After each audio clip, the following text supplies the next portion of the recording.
At this time, please finish or discard all food and beverage. Once again, our next presentation of Walt Disney: A Magical Life will begin in 3 minutes. Thank you.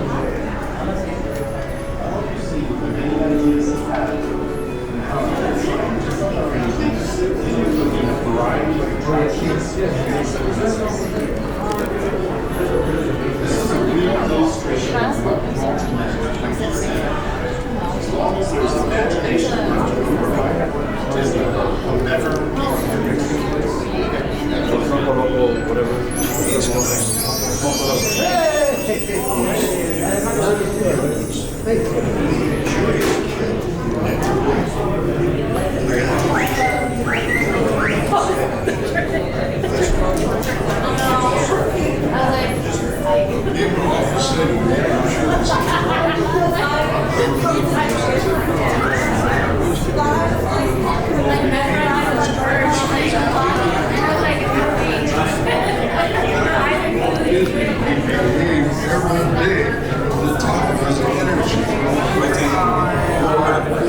Welcome in, folks. Welcome in. Please make sure to fill in the available space. We are now sitting for our next showing of Walt Disney: A Magical Life. The doors will be closing in 8.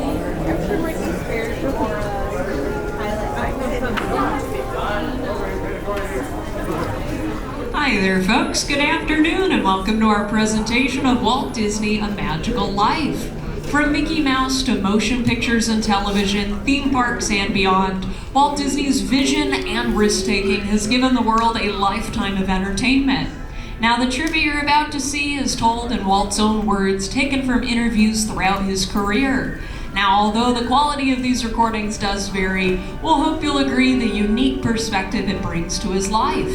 Now, for the courtesy of other guests around you, at this time, go ahead and silence all cell phones and turn off all flash photography. If at any point during the show you do need to leave, please exit out the doors on your right. And now, to help introduce Walt's story, our show will begin with a narration from the Chief Executive Officer of the Walt Disney Company, Bob Iger. We proudly present Walt Disney: A Magical Life. Enjoy the show.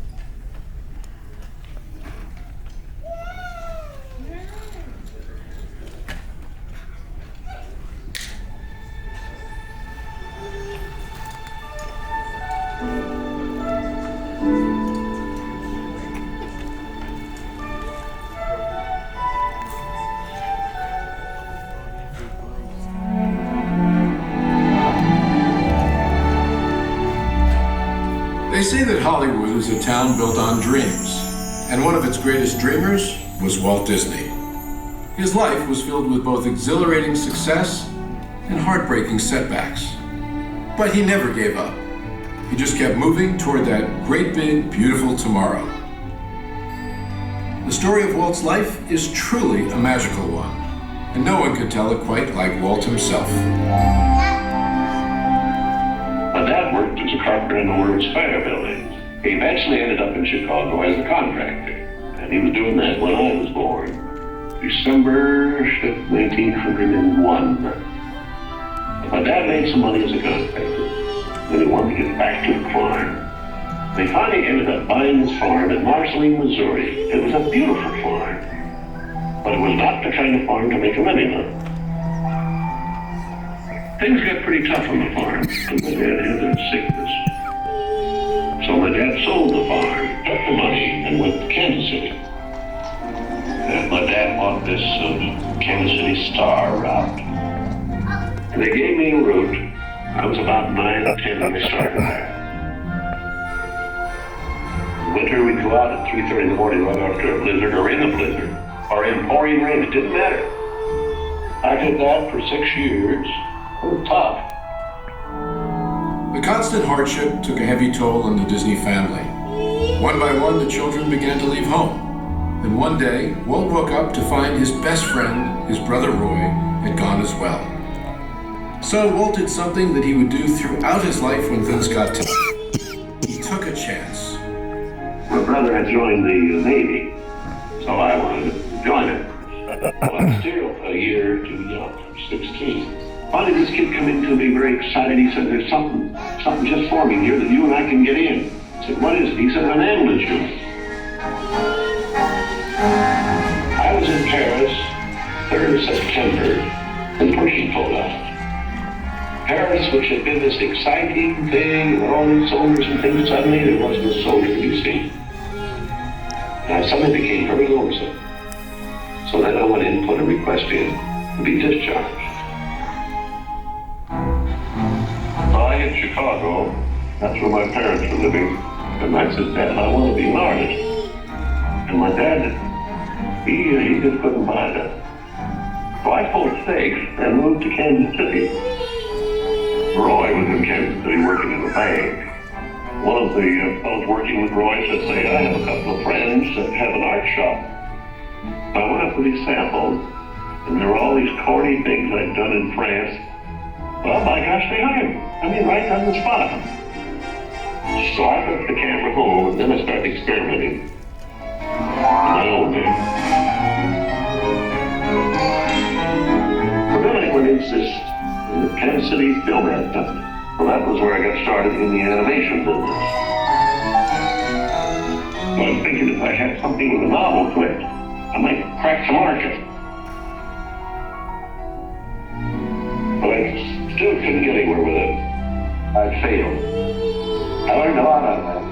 And I think it's important to have a good failure when you're young. So I packed all my worldly goods in a cardboard suitcase. I went to Hollywood. Arriving there with just $40 in my pocket from my Kansas City ventures. Now my brother Roy was already in Los Angeles. Both of us were unemployed. We solved the problem by going into business for ourselves. We established the first animated cartoon studio in Hollywood. Walt's dreams were finally coming true. He had his first big hit, Oswald the Lucky Rabbit.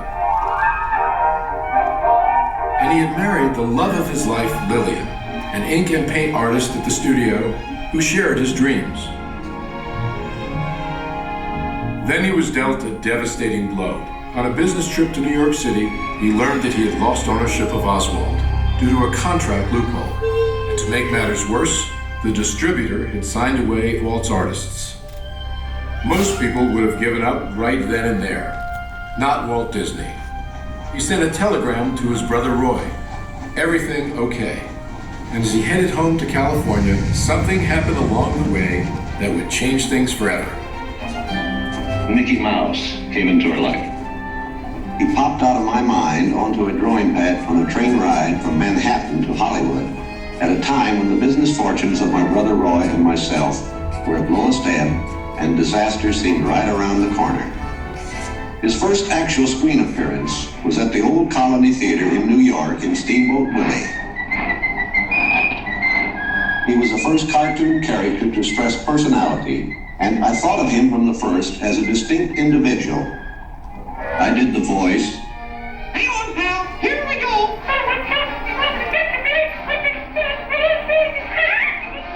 Mickey was simply a little personality assigned to the purposes of laughter.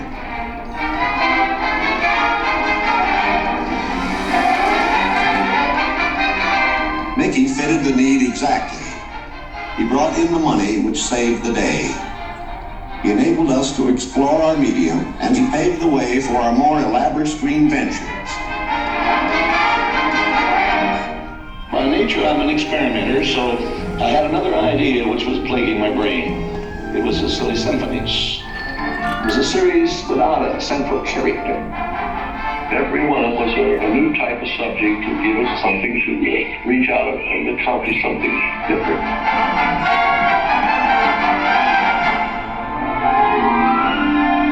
Then we started distributing both Mickey Mouse and the Silly Symphonies. It was nip and tuck, get them out. Walt began to push himself and his artists. And when he wasn't working, he was worrying about the future. And then the inevitable happened. In 1931, he had what he called a heck of a breakdown. So he did something unique for Walt Disney. He took time off and took his wife on the first vacation they had ever had. When they returned, he was a new man, filled with ideas for the future.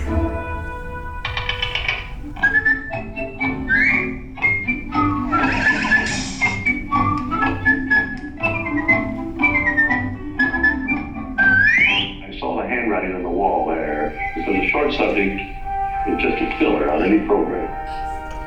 Now, if I could crack the feature field, then I could do things. I had done a little story research on different fairy tales I might do, and Snow White was one of them. I thought it was a perfect story. I had the heavy. It's a magic wishing apple. Now, make a wish. I had the prince, then the girl, the romance. I had the sympathetic dwarfs and things. We started Snow White sometime late 35, and it was around 2 years in the making. We had the family fortune, we had everything wrapped up in Snow White. In fact, the banker, I think, was losing more sleep than I was. We had a big premiere, the Carpet Circle Theater, big, brilliant Hollywood premiere. All Hollywood brass turned out for a cartoon.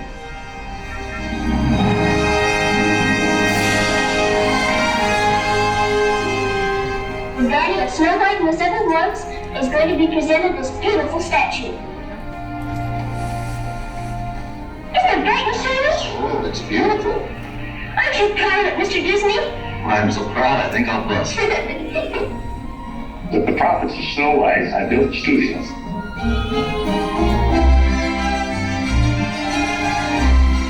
Two years later, I was almost broke. But I had all these pictures and words. But okay. There are no strings on me. Bambi. Fantasia.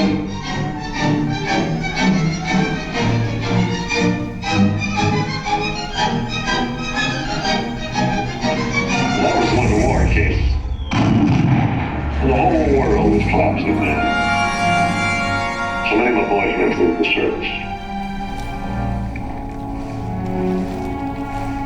So I just practically stopped my feature production. That's all I could do.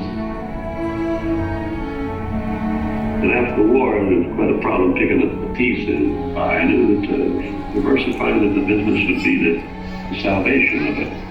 So I tried various things. I wanted to go beyond the cartoon. And I thought if I could get into the live end, that there's things I could do. Stand by, engines.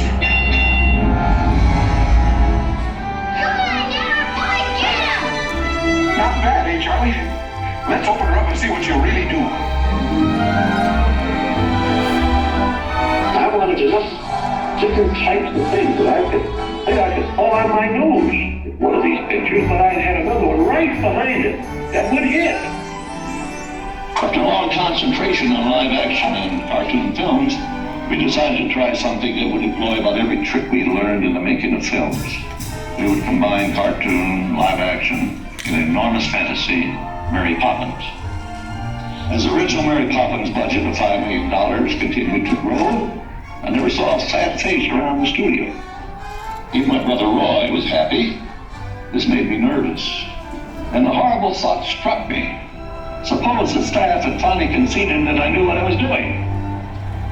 Once again, Walt Disney had created storytelling magic to reinvent family entertainment. But even then, he wasn't finished. He had a bigger dream in mind. Well, it came about when my daughters were very young, and Saturday was always Daddy's Day with the two daughters. So we'd start out and try to go someplace with, different things, and I would take them to the merry-go-round, and I took them different places, and as I'd sit there while they rode the merry-go-round, did all these things, I felt that there should be something built, some kind of an amusement enterprise built where the parents and the children could have fun together. So that's how Disneyland started. takes a lot of money to make these dreams come true. And we had everything mortgaged, including my family. We started with many ideas, threw them away, started all over again. Eventually it evolved into what you see today as Disneyland. But it all started from a daddy with 2 daughters wondering where he could take them, where he could have a little fun with them too. The park means a lot to me in that something will never be finished, something that I can keep developing and adding to. Not only do I add things, but even the trees will keep growing. The thing will get more beautiful every year. And I knew that if I did anything like the park, I had to have some kind of a medium like television to let the people know about it.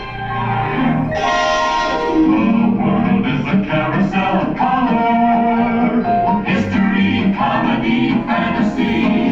There's drama and mirth, there's old Mother Earth, with all of her secrets to see. The miracle of imagination, the marvels of earth, sea and sky. These wonders untold are ours to behold in the funny world, the sunny world, the wonderful world of color. And now your host, Walt Disney. Today, I want to share with you some of our ideas for Disney World.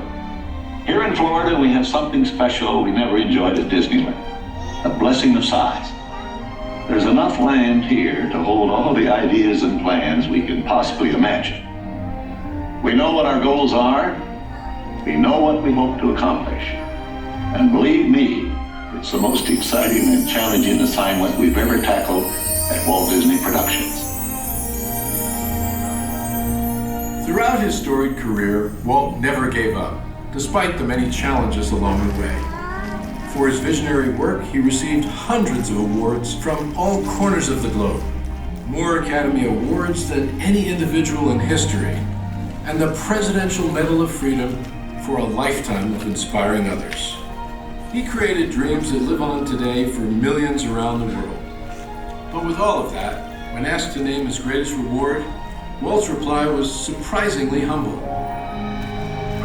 Well, my greatest reward, I think, is that I've been able to build this wonderful organization, and also to have the public appreciate and accept what I've done all these years. That is a great reward.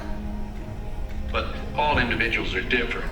I had a brother who I really envied because he was a mailman, but he was the one that had all the fun. He had himself a trailer, and he used to go off and go fishing, and he didn't worry about payrolls, the story, he had picture rosters or anything, and he was the happy one. I always said, he's the smart Disney. You know, I was stumped one day when the little boy asked, "Do you draw Mickey Mouse?" And I had to admit I do not draw anymore. Well, then you think up all the jokes and ideas. No, I said, I don't do that. Finally, he looked at me and said, "Mr. Disney, just what do you do?" Well, I said, sometimes I think of myself as a little bee.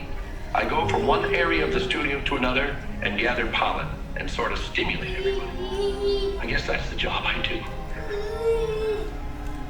You know, there's a lot of satisfaction in developing ideas into reality, but there's really no secret about our approach. We keep moving forward, opening up new doors, doing new things, because we're curious. And curiosity keeps leading us down new paths. We're always exploring and experimenting. We're interested in doing things that are fun, in bringing pleasure and especially laughter to people. But I only hope that we never lose sight of one thing. That was all started by a mouse. Like a bolt out of the blue, fate steps in and sees you through. One look upon the sky, your dreams come.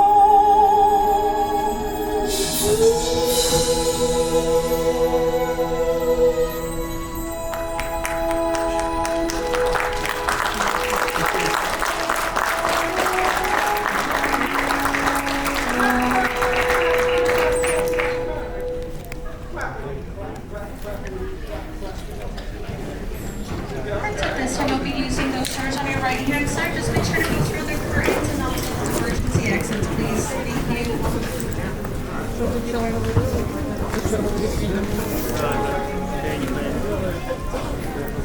you.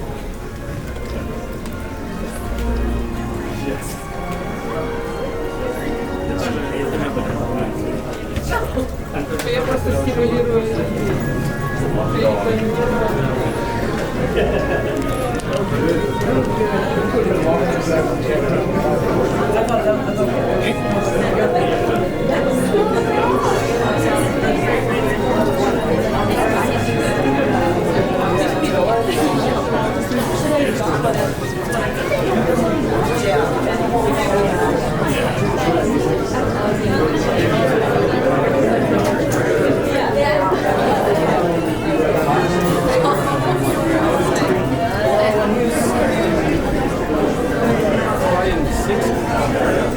Early 60s, maybe.